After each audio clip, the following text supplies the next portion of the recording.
Om Namo Bhagavate Vasudevaya.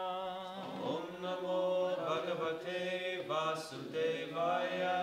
Om Namo Bhagavate Vasudevaya. Om Namo Bhagavate Vasudevaya. So we read from Srimad Bhagavad Gita, and we're starting with chapter 4, verse 1.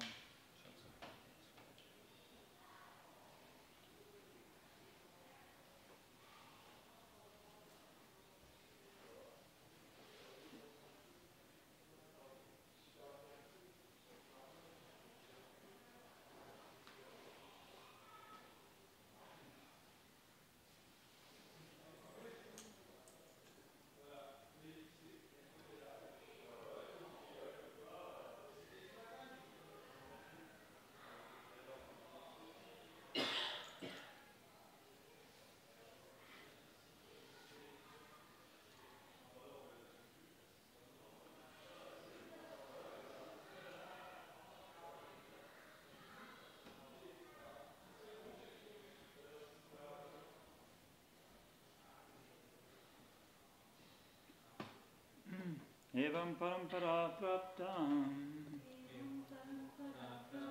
imam rajarshayo vidahu sakalahena kalahaneha mahata sakalaneha mahata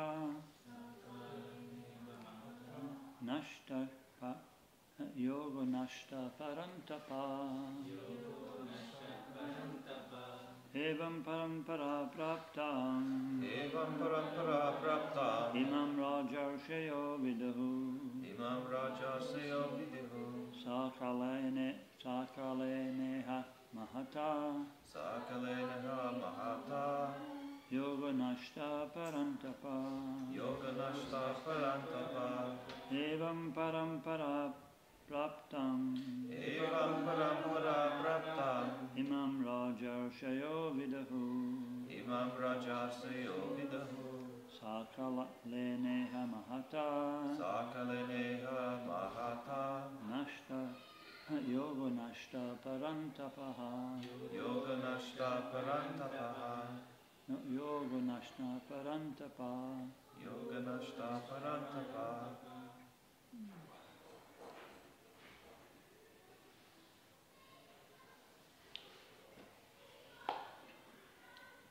You got something there?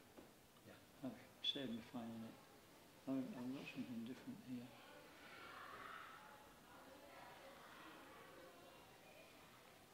Evam. Thus. Parampara. By disciplic succession. Praptam. Received. Imam. This science. Raja Rishayaha. The saintly kings. Viduhu. Understood. Saha. That knowledge. Kalena. In the course. In the course of time. Iha. In this world. Mahata. Great. Yogaha. The science of one's relationship with the Supreme. Nashtaha. Scattered.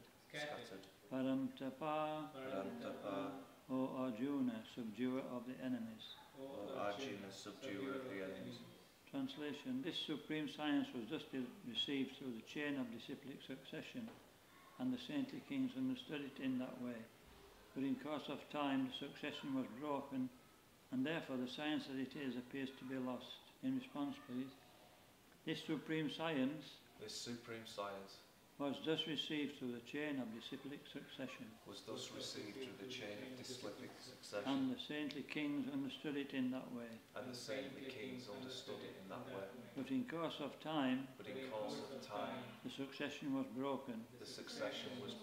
And therefore the science as it is appears to be lost. Can you understand? Purport by His Divine Grace A.C. Bhaktivedanta Swami Srila Prabhupada. It is clearly stated that the Gita was especially meant for the saintly kings because they were to execute its purpose in ruling over the citizens.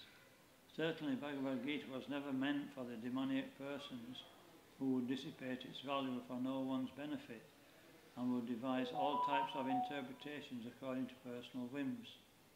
As soon as the original purpose was scattered by the motives of the unscrupulous commentators, there arose the need to re-establish the disciplic succession. 5,000 years ago it was detected by 5,000 years ago it was detected by the Lord himself that the disciplic succession was broken, and therefore he declared that the purpose of the Gita appeared to be lost. I'll just read part of the purport, then we'll read the rest. Om Ganti Virandasya Garanjana Shalakaya Chakshurun Militam Jena Tasmai Shri Guruve Namaha Nama Om Vishnu Padaya Krishna Prasaya Bhutale Srimate Bhaktivedanta Swaminiti Namine Namaste Saraswati Devi Gauravani Pacharine Nirvishesha Sunyavadi Pastatya Shatarine. So the last chapter was called Karma Yoga, and it told us how to work in this world without being attached to the results. Because if we're attached to the results, we are responsible for the action. If we do it for somebody else, then he's responsible for the action. Just like an employer may say, do this, or in the army they say, do this, shoot these people, so many things. We are actually not obliged to the reaction because that's a particular law. So the law of God is that whatever we're attached to, then we have to, pay for that. That's natural. We take responsibility for that, put it that way, right?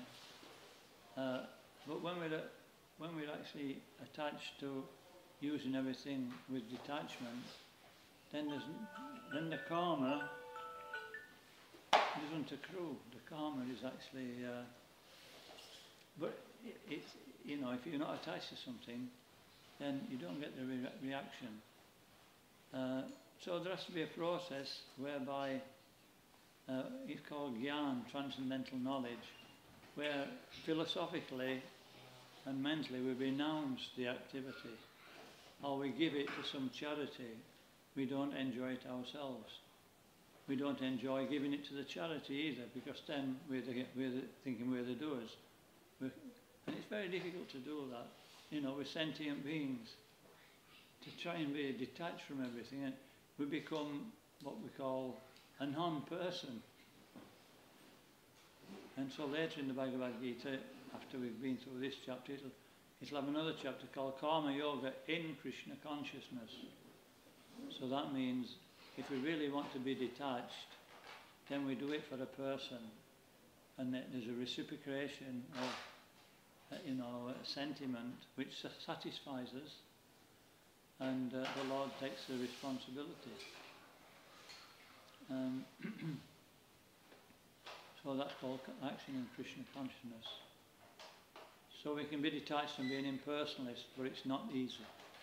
Why? Because we can't stop acting in this world because we have to maintain this body. So therefore there will be some reaction. And until we get to that point where we leave the body and we've burnt up all our karma and we're not attached to anything, maybe then we can get impersonal liberation for some time at least. So that takes practice. That's very difficult. It's relying on our own endeavours all the time. But when we take shelter of Krishna, Krishna starts to help us. And he wants to help us. He wants us to fully depend upon him. We've discussed it in previous classes. And then when we fully depend on him, he can take full care of us. We don't have to. We don't have any problems. But we have to develop that consciousness by working with it. We have some attachments, and gradually working in devotional life, we give up those attachments because we become more attached to the pleasure we get from service. And we become more aware that Krishna is actually giving us the ability to do the service, He's providing everything, so we're not actually doing anything. But Krishna's doing everything. We're just giving Krishna our affection to do the thing. He's after our affection. Why are you doing this? If we're doing it to please Him, then He's satisfied. It doesn't matter what it is. So we don't have to be a big anything in this world. We just have to be a big lover of Krishna, a big servant of Krishna internally. But to get to that point of, being able to act in devotional service, it requires knowledge. So, chapter 3 is called Karma Yoga, and in order to just not renounce the results and become an impersonalist, we have to develop transcendental knowledge to know what we should be aiming for. People do things in this world just for some material benefit. Like, can anybody give an example? You'll have to excuse me, it's lunchtime. Just got some soup here.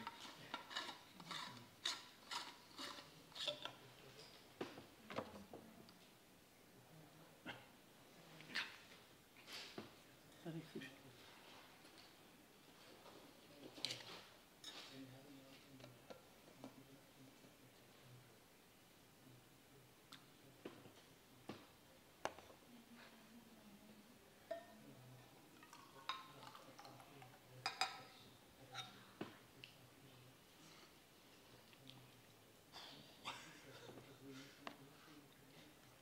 Salt.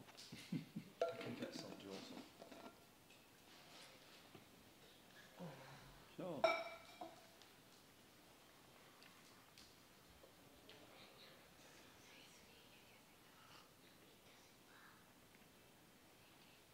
any answers? Any examples? We need the question again. Any examples how we do things in this world? I forgot what the question was now. I got so distracted. We're talking about doing things with detachment. Well, when we don't have knowledge, we do things for our own sense gratification. We do things in a detached way so we can actually enjoy it. Is that right?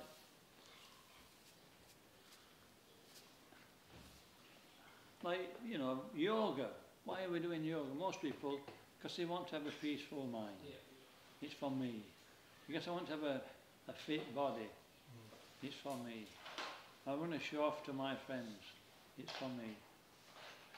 So like that, we do things. We give in charity. Yes, it was me. I gave in charity like that. Understand? We get, tapasya means we study our exam. We don't spend our time, in pleasurable activities, but we take time off from that to study so we can get a degree. These are examples. But if we have higher knowledge, we can work for a higher purpose. And so this portion is called transcendental knowledge. And this knowledge, as it says in this chapter,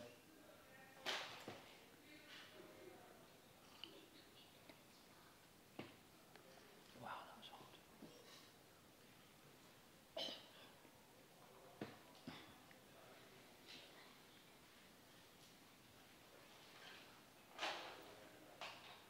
In this knowledge, it says this, coming down in disciplic succession. So it's first of all to the sun god. Why the sun god? Because he's a Kshatriya. And knowledge comes through the kings. And then he can actually, when there's a law, he can enforce that law. And then it comes through his son, what's his son? Swayambhu Manu. Manu. Manu, father of mankind. And then Manu passes it on to the first king in this particular planetary system. The first king in this planet is ISKCON. And so the Surya Vamsa, the dynasty of the sun, is also not coming down in kings, it's bringing transcendental knowledge. And then it goes on to eventually to the Raghu dynasty, which Lord Ramachandra appeared in, and like that. And so, this is what, when there's a new creation, Krishna does that. He forms a sun god, and then he educates the universe in this principle, or at least the earth planet, in this principle of devotional life. And so that in the past chapter, it ended in what is stopping us from being detached and giving up the results of work, and it says it's lust, desire to enjoy. So by this knowledge, the kings protect people from lust. When we have knowledge, we know what to do, what to avoid and what to do. So it's a very important point in the Bhagavad Gita, that the rulers of society should be the first. What's the first duty of a leader, of a ruler? To protect. What? To protect. To protect. To protect his praja. All the living entities under his jurisdiction. Not to exploit them.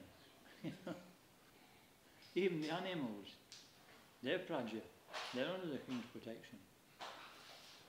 And then when they're protected, at least the human beings, the next protection is protect them from lust, so they don't misuse the human form of life. The human form of life, it comes after so many lifetimes in previous bodies maybe.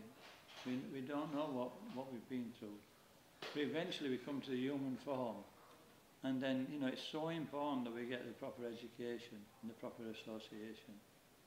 Otherwise, in one lifetime, especially in this age we're living in, we can do so many things that we go back straight away. From millions and millions and millions of births. We can't count.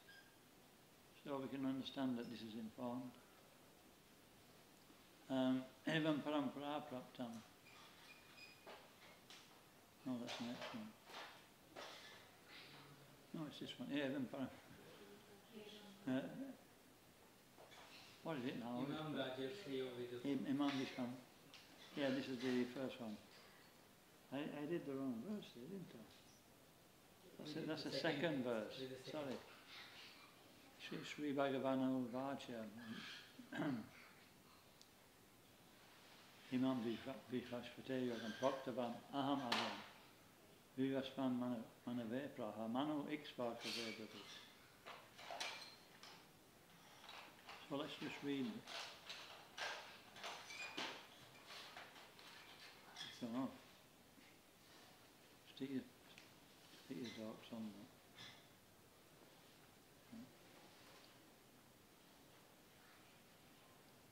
Yes, so we've just discussed the first section.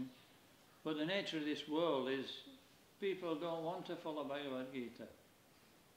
Is that right? Most people don't want to follow Bhagavad Gita. Forget about it. Enjoy. So, these principles are all constantly being, minimized. In this age especially, in previous ages, people followed. Not even the kings follow anymore, so we're in a very difficult situation. So this ISKCON movement is like the disciplic succession. But when Krishna sees that there's actually a break in the disciplic succession, he'll speak it to one of his students, one of his disciples, one of his devotees. Say, Evayamayate dya yoga prakta paratana bhaktosi me sakhachati rahasyam etat uttamam. In the third verse it says that I'm speaking to you, Arjuna, because you are my devotee as well as my friend. And therefore you can understand the transcendental mystery of this science. Because Krishna reveals it, people may read the same verse, but they don't get the same understanding.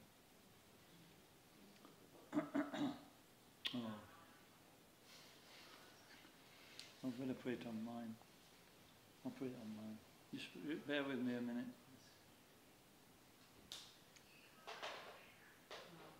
4-2.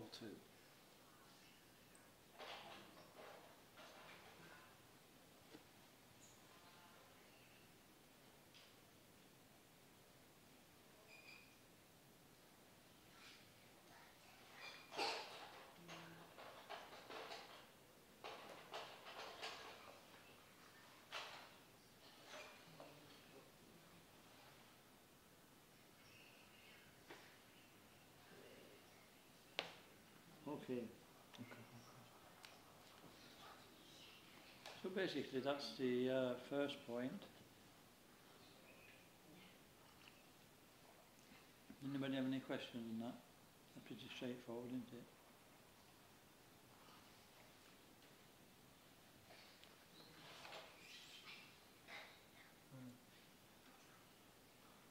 In this millennium, the sun god is known as Vivasvan. Where do we get to?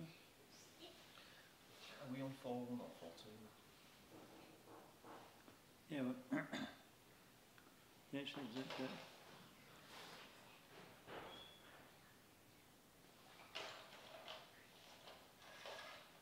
human life is meant for cultivation of spiritual knowledge in eternal relationship with the Supreme Personality of Godhead.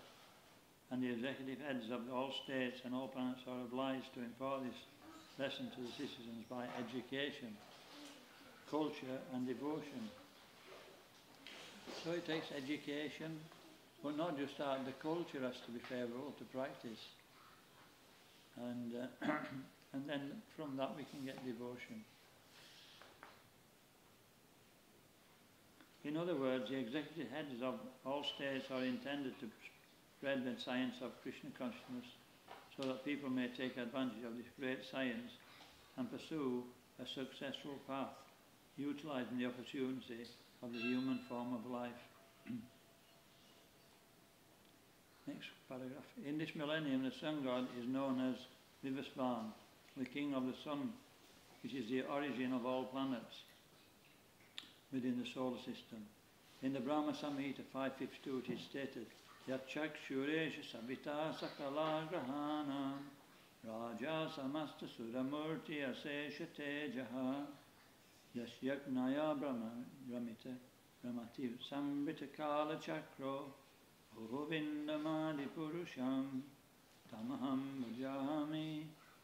Let me worship Lord Brahma said, the Supreme Personality of Godhead Govinda, Krishna, who is the original person and under whose order the sun, which is the king of all planets, is assuming immense power and heat. The sun represents the eye of the Lord and traverses its orbit in obedience to his order.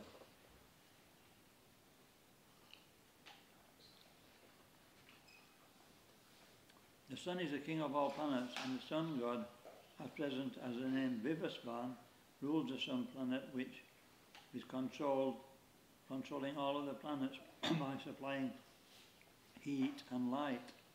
He is rotating on the order of Krishna, and Lord Krishna originally made Vivasvan his first disciple to understand the science of Bhagavad Gita. The Gita is not there for a speculative treatise for insignificant mundane scholar, but is a standard book of knowledge coming down from time immemorial. In the Mahabharata Shanti Parva 348, 51 to 52, we can trace out the history of the Gita. Treta Yugado Chatato Vivasvan Manavedado Manuscha Loka Britchartam Sutishyat Vakavedado Ikshvakanu Chakatito Vyapi Lokam Avashtitaha. In the beginning of the millennium known as Treta Yuga, the science of the relationship with the Supreme was delivered to Vivasvan, to Manu, by Vivasvan, to Manu, being the father of mankind. Thus he gave it to his son, Maharaja Ikshvaku, the king of this earth planet, and forefather of the Raghu dynasty in which Lord Ramachandra appeared. Therefore, Bhagavad Gita exists in human society from that time of Maharaja Ikshvaku. At the present moment, we have just passed through 5,000 years of the Kali Yuga, which lasts 432,000 years. Some statistics here. You like this? Before this, there was Dwapara Yuga, 800,000 years. And before that, there was Treta Yuga, 1200,000 years. Thus, some 2,005,000 years ago, a man who spoke Bhagavad Gita to his disciple and son, Maharaja, the king of this planet. This age of the current Manu is calculated to last some 305,300,000 years, of which 120,400,000 have passed. Accepting that before the birth of Manu, the Gita was spoken by the Lord to his disciple, the sun god, Vibhasvan, a rough estimate is that the Gita was spoken some at least 120,400,000 years ago. You all work that one out? And in human society, it has been extant for 2 million years. It was re-spoken by the Lord again to Arjuna about 5,000 years ago. That is a rough estimate of the history of the Gita according to the Gita itself and according to the vision of the speaker, Lord Krishna.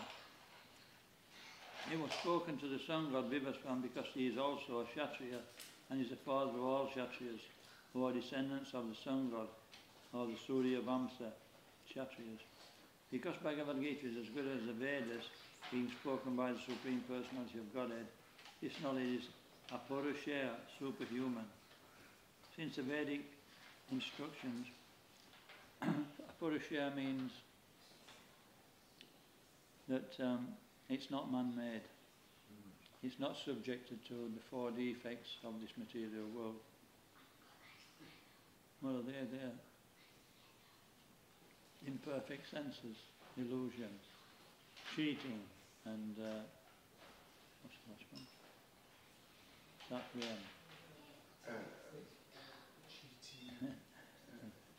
M. Mistakes. Yeah, makes mistakes. Does anybody ever make any mistakes? You make mistakes? Oh yeah. Are you sure?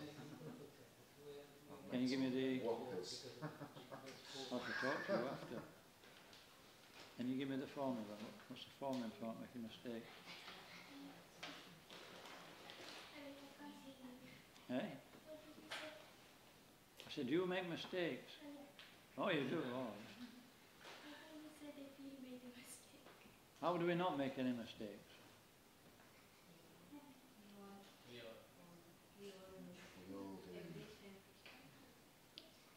We follow the orders of the spiritual master and Krishna.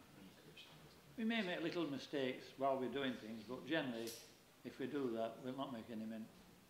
It says, actually, that there's one scripture which says that, I forget, it's in the Bhagavatam somewhere, I can't remember what verse it is though. It says it's like this: when you perform devotional service, it's like, can you imagine a man running out there with his eyes closed? You know what I mean? And he keeps running and running and running, and he never falls over, he never hits a tree or trips over anything. He just actually, because he just doesn't. Because Krishna's actually guiding him, even though he doesn't have much knowledge. He says that even though we don't have much knowledge, we're like blind. We just carry on performing devotional service and there'll be no problems. Right? So it's like a man running with his eyes closed. That takes a bit of faith, doesn't it?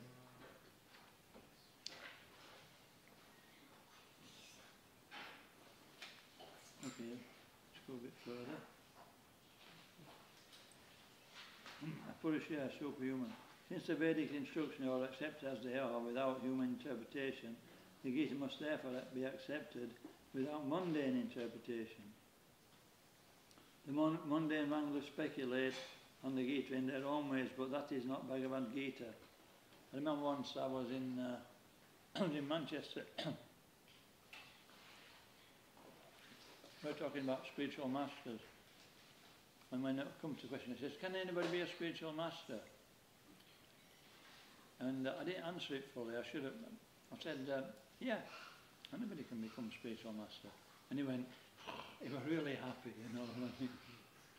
And then after the class, I thought, you know, he's going to misuse that information. He's going to go around telling everybody he's a spiritual master.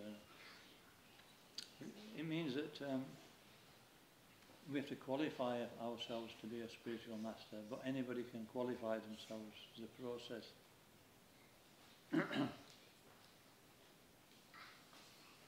The Lord spoke to the Son God spoke to his son Manu, and Manu spoke to his son Ishvaku. Okay.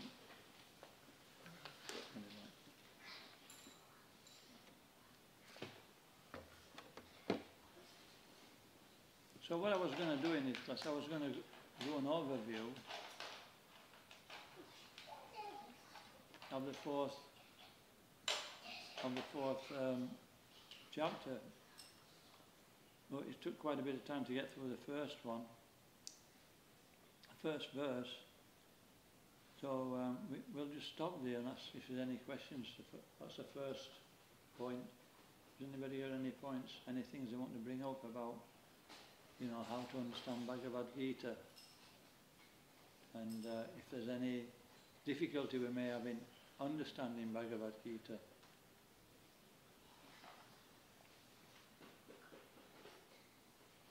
Yeah? Maharaj, my understanding is that generally, correct me if I'm wrong, please, because I'm going to be wrong, you know me. Essentially what Krishna is doing is outlining the four classic paths of yoga in Bhagavad Gita. Am I right? So, Jnana Yoga, Karma Yoga, Raja Yoga, Ashtanga Yoga, and Bhakti Yoga. And he really talks us through those, am I right? And his final analysis is Bhakti being the ultimate and simplest path. Yeah. Is that right? Is that a reasonable, if I was to give a summary of what is the Gita, is that a reasonable analysis? It's a very general description, but yeah, it's saying how to, you know, live in this world and not become entangled by it. And in the fourth chapter it tells you about the different processes later on that people, how they practically do that, you know. So to be disentangled means to connect with God, right? If you're connecting yourself with God, i.e. you are a yogi, then you are disentangling. Is that, would you say that's right? Yeah.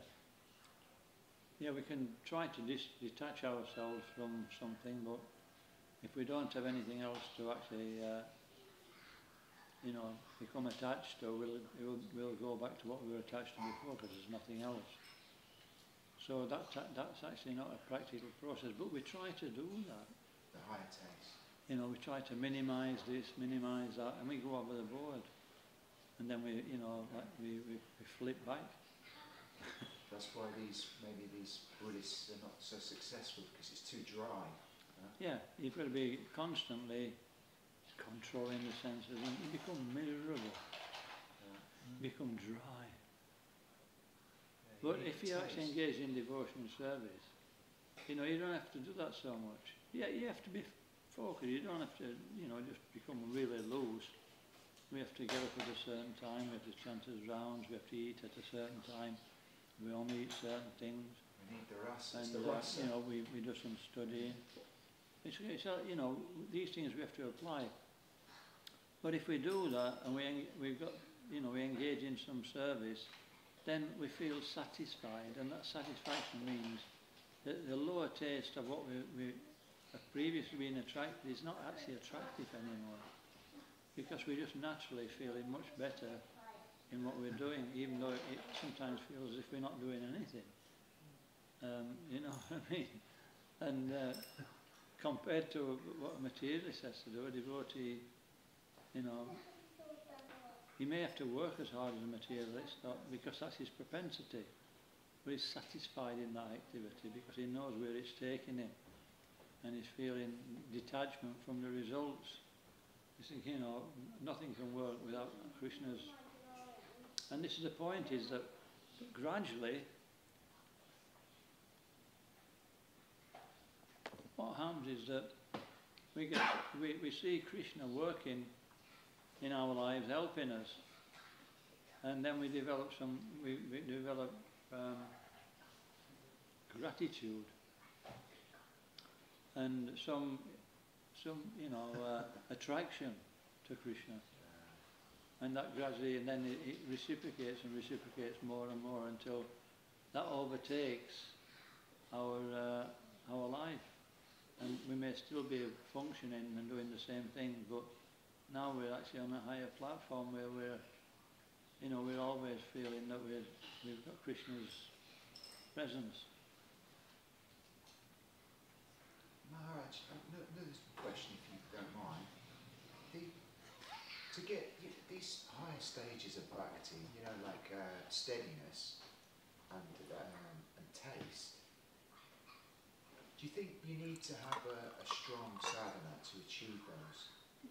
So, for example, you need to do regularly morning program every day, for example.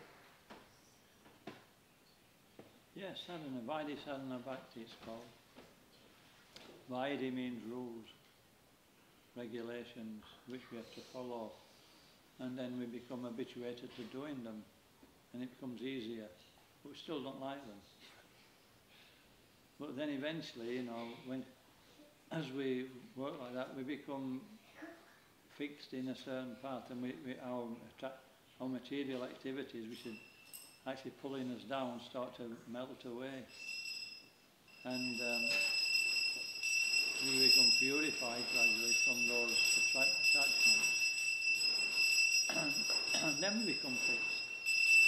So, you know, it's a long and arduous endeavour to do that.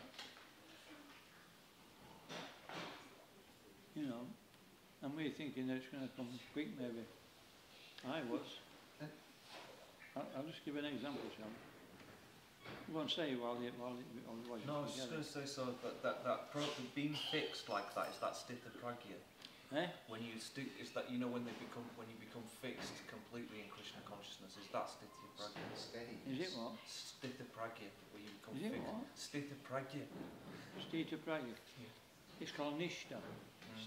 Sthita pragya is not necessarily nishta. Steadiness. Sthita pragya means that, you know, it may be a much more advanced stage. Yeah.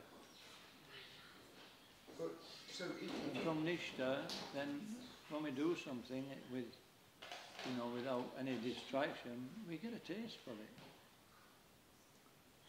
Is that right? Even materially, when we start doing things, and we just get habituated to doing it, it's not a real taste, but there's some taste. What do you say? What are some indications, Maharaj, would you say, that you're getting some steadiness and taste? I remember when I first started, I just started chanting Hare Krishna, you know, and I started reading Nectar of Devotion, Yeah. and I got onto the, you know, I went past chapter 19 onto, you know, the later stages. Advice 3 to 19, right? And they were talking about ecstatic symptoms. And so I rolled my sleeves up and, you know, I was chanting away, and washing my arms ready for the hairs to stand on them. And I feel some shivering. You know, somebody left the door open.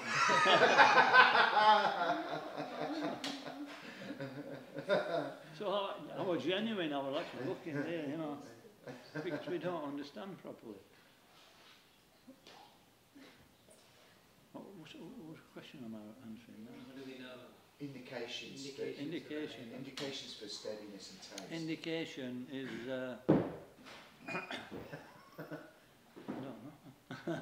Indication, it means that ongoingly we carry on with the process. We've got some taste to do that.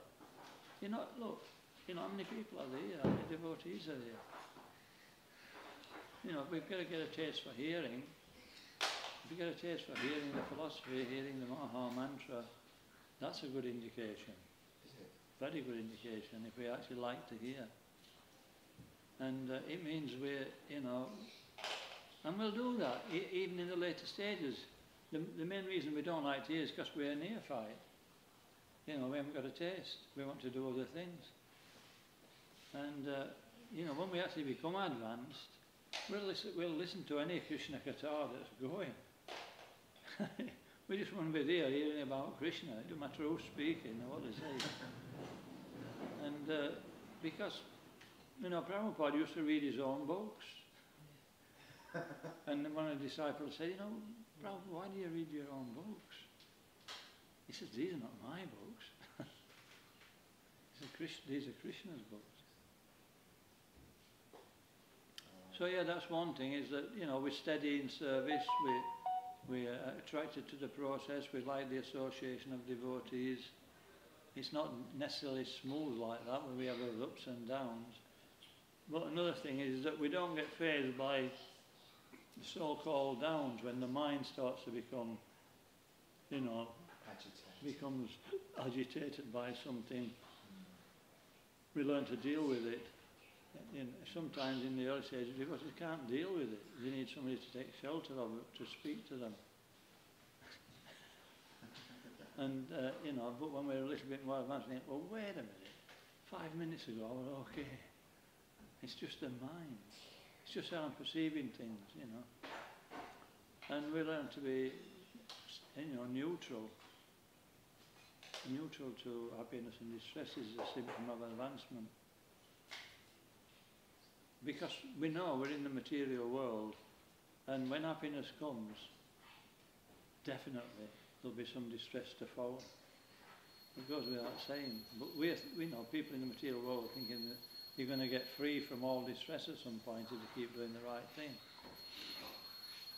You know, the distressors, you know, if we personify the distressors, for instance, they're queuing up.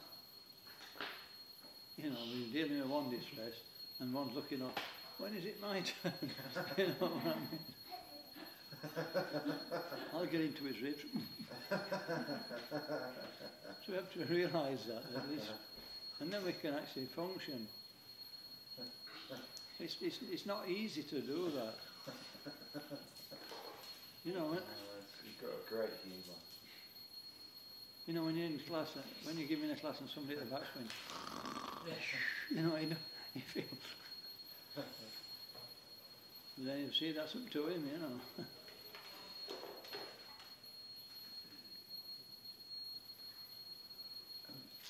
Maharaj, the higher stages of bhakti then, what can you tell us about when you've gone beyond taste? You're looking at, it's bhav next, isn't it? Is that right? Looking at what? When you've gone past taste, it's bhav after taste. That is taste. Bhava. Bhava is taste, that's real taste. Ruchi is taste, but then there's a Shakti, which means attachment. You want more. And then there's, you know, we're attached to the service. But then beyond that is that we see Krishna in the service and we become attached to Krishna.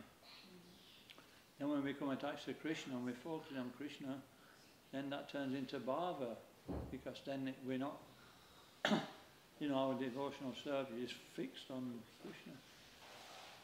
It's not kind of just like steps, is it? It's more. It's grey areas, aren't there? You know, isn't it? As you move along. There's no grey areas in the spiritual world. Do you know what I mean? You're not. You're still going to have elements of earlier steps in bhakti. We will in the beginning stages, yeah. We will until we eventually get free. It's a gradual process. We shouldn't be fazed if, you know, sometimes ghosts from the past come forward. Ooh, remember me? You know, and it tries to attract us again. So, you know, we have to be on our guard.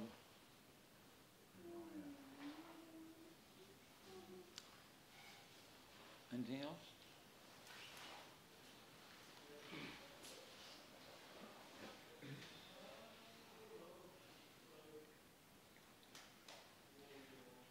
Okay, Grand Raj. Sri Bhagavad Gita ki Jai. Prabhupada ki Lord Prema. His Holiness Dayananda Maharaj ki.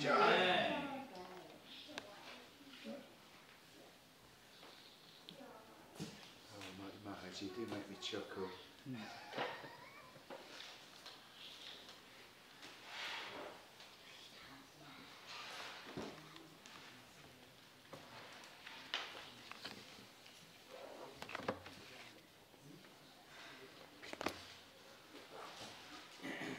Take it up there now.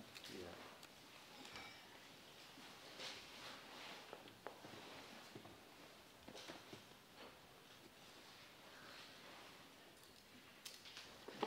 Shall I get this? Yeah, it's Vishnu. Vishnu from his phone.